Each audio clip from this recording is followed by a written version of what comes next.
അപ്പം അധികം കയ്പൊന്നും ഇല്ലാണ്ട് നല്ലൊരു പാവക്കക്കറി പാല് പിഴിഞ്ഞ് വെക്കണതാണ് കേട്ടോ ഞാനിന്ന് കാണിക്കാൻ പോണത്. അപ്പോൾ നമുക്ക് നല്ലൊരു ചട്ടി അടപ്പത്ത് വെച്ച് കഴിഞ്ഞിട്ട് ഒരിത്തിരി വെളിച്ചെണ്ണ ഒഴിച്ച് കഴിഞ്ഞ് കടുകും ഉലുവ ഉണക്കമുളക് ഇതൊക്കെ ഒന്നിട്ടിട്ട് പൊട്ടിച്ച് കഴിഞ്ഞിട്ട് അരിഞ്ഞ് വെച്ചേക്കുന്ന സവാളയും പച്ചമുളകും ഇഞ്ചിയും വെളുത്തുള്ളിയും നല്ല പോലെ ഒന്ന് വഴറ്റണം.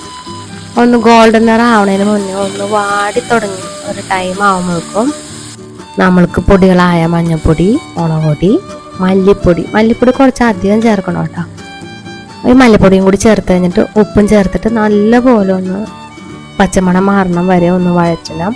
ഈ വഴറ്റി കൊടുക്കുന്ന ഒരു ടൈമിൽ നമുക്ക് അരിഞ്ഞു വെച്ചേക്കണം പാവയ്ക്കയും കൂടി ചേർത്ത് കഴിഞ്ഞിട്ട് ഒന്ന് സോട്ട് ചെയ്തെടുക്കണം. ഈ പാവക്ക കയ്പ്പ് മാറാൻ വേണ്ടിയിട്ട് ഒരിത്തിരി പുളിയും ഇട്ടിട്ട് കുറച്ച് ഉപ്പും വാരിയിട്ട് 1 മണിക്കൂർ 2 മണിക്കൂർ ഒന്ന് ഇട്ട് വെച്ച് നല്ല പോലെ പിഴിഞ്ഞെടുത്ത പാവയ്ക്കാണിത്. പിഴിഞ്ഞ് അതിൻ്റെ ആ കയ്പ്പൊക്കെ ഒന്നും ഒരുവിധം ശമിക്കാനായിട്ട് നല്ലതാണ് അങ്ങനെ ചെയ്യണത്. ഒരിത്തിരി പഞ്ചസാരയും കൂടി ചേർത്ത് കഴിഞ്ഞിട്ട് അത് ഓപ്ഷണലാണ്, നിങ്ങൾക്ക് ആവശ്യമുണ്ടെങ്കിൽ ചേർത്താൽ മതി. ഞാൻ ചേർക്കാറുണ്ട്. പഞ്ചസാരയും കൂടി ചേർത്ത് കഴിഞ്ഞിട്ട് നല്ലപോലെ നമ്മുടെ പാവക്ക ഒന്ന് വഴറ്റിയെടുക്കണം.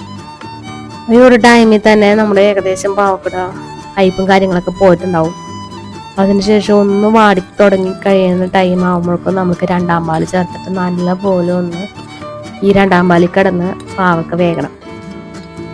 ഏകദേശം നമ്മളുടെ പാവക്ക പാല പിഴിഞ്ഞ് കറിയുടെ പ്രോസസ്സ് ഏകദേശം കഴിഞ്ഞ് സത്യം പറഞ്ഞു കഴിഞ്ഞാൽ ഒന്ന് കുറുകി വരുന്ന ടൈം ആകുമ്പോഴേക്കും നമുക്ക് 1ാം പാലും കൂടി ഒഴിച്ച് കഴിഞ്ഞിട്ട് ഇത്തിരി അരിഞ്ഞ് കൊത്തി വെച്ചേക്കണ തേങ്ങാക്കൊത്തും കറിവേപ്പിലയും കൂടി നല്ല പോലെ ഒന്ന് വറുത്തെടുത്ത് കഴിഞ്ഞിട്ട് അതും കൂടി ചേർത്ത് കഴിഞ്ഞാൽ നമ്മൾ കല്യാണത്തിനൊക്കെ കഴിക്കണ ഈസി സിമ്പിൾ കയ്പില്ലാത്ത പാവക്ക പാല് പിഴിഞ്ഞത് റെഡിയാണ്.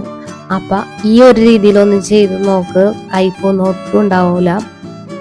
സംഭവം അടിപൊളിയാണ്. എല്ലാം കഴിഞ്ഞതിന് ശേഷം ഒന്ന് തീയൊക്കെ ഓഫ് ചെയ്തിട്ട് ഒരു ഇത്തിരി ചൊറുക്കയും കൂടി ഒഴിച്ച് കഴിഞ്ഞാൽ നമ്മുടെ കറി റെഡിയാണ്.